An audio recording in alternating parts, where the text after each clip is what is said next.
1956 eshelman sports car. Gotta check that out. Frame is built. I just set the body on the frame to align everything. Steering shaft is lined up. Centrifugal clutch is lined up. Got the hole cut in the firewall right here. It's a little jagged, but I got to take it around front with take the die grinder to it, make that neat. There's a steering column on it, steering wheel. Steering column says eshelman.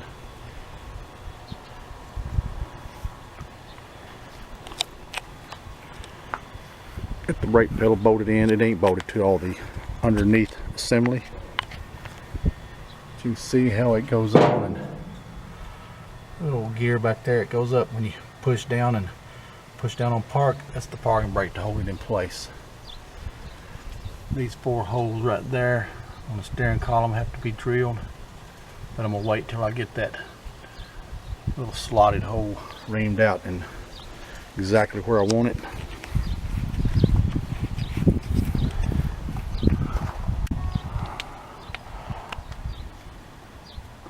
This is the body mounts I made, about 1.5 inches aluminum. There's the pulley system in the back where it lines up, and all the gearing for the axle and the rear end work. Right in this area, I've got to weld some angle iron down for a place to mount the battery. And of course there's room under here for the cables and wires all to go, and put a converter somewhere underneath here to run that starter.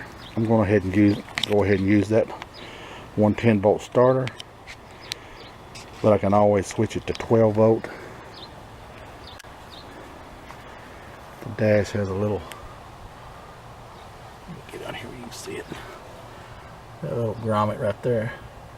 That was where the original pull start cable rope comes through. Down here is where the gas pedal bolts on.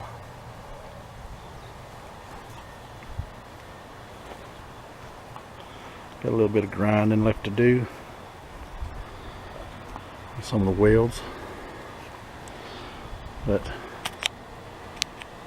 that's it so far. Pull the hood off because I'm going to put some new hinges on it, do a little work right around this edge.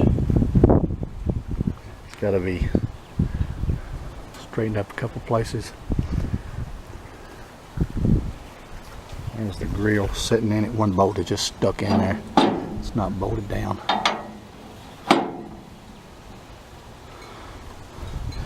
Put the starter on hit and pull it all the way forward. There's plenty of room for the adjustment on the belt.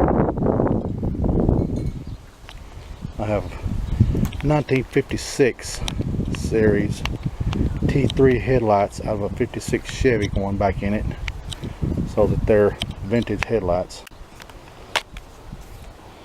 And right here you can see this little area where the belt goes through,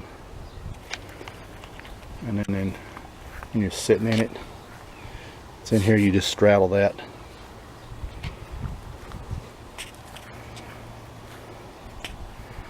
Let me get back and take a little view of it. Don't look like much right now, but very soon, after I get it back from having it sandblasted, it'll look pretty doggone good. This is the original frame. Take a look at that.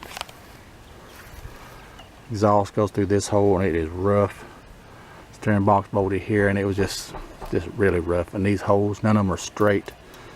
Somebody's added some holes for a different motor at one time, I think. But none of them holes are neat. But anyway, There it is.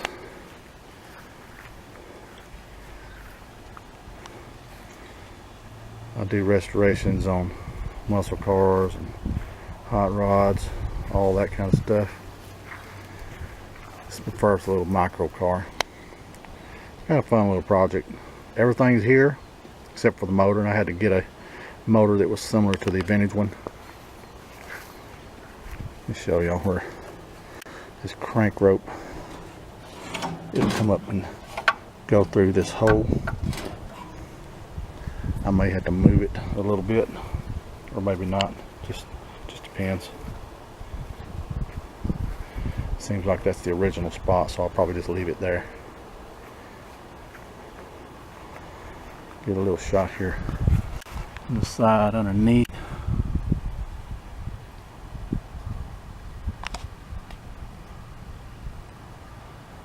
There's no rust out in it. Like I said, just had those pieces cut out where somebody had cut it up and hinged the front. I had to weld all that back together and weld the side panels back together.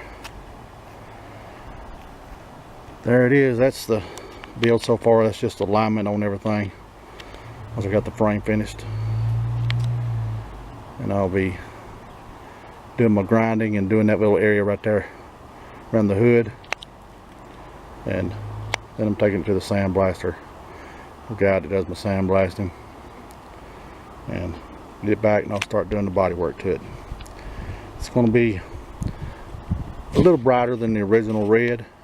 It's a GM red. I'm not sure what the code to it is, but it's going to be a bright red. We do all the sheet metal on the engine the same color. The grill will be white, the steering wheel will be white, the headlight rings and the taillight rings will be white. There'll be a strip of chrome right down here on this area. They came with a little rocket. I'm going to use a 1957 Chevy 150 quarter panel trim, do some modification to it, make it look like a little rocket right there. And then on the dash, from this area over to here on both sides, on that side and this side, I have some stainless already polished. I haven't cut it because I'm going to wait till I get the steering column mounted, and then I'll cut it, drill the holes, put the clips on, and it'll have a piece of stainless trim goes across the dash from one side to the other. I think that'll look pretty good. But I'm going to end this video right here and get this loaded up. Hope y'all like it.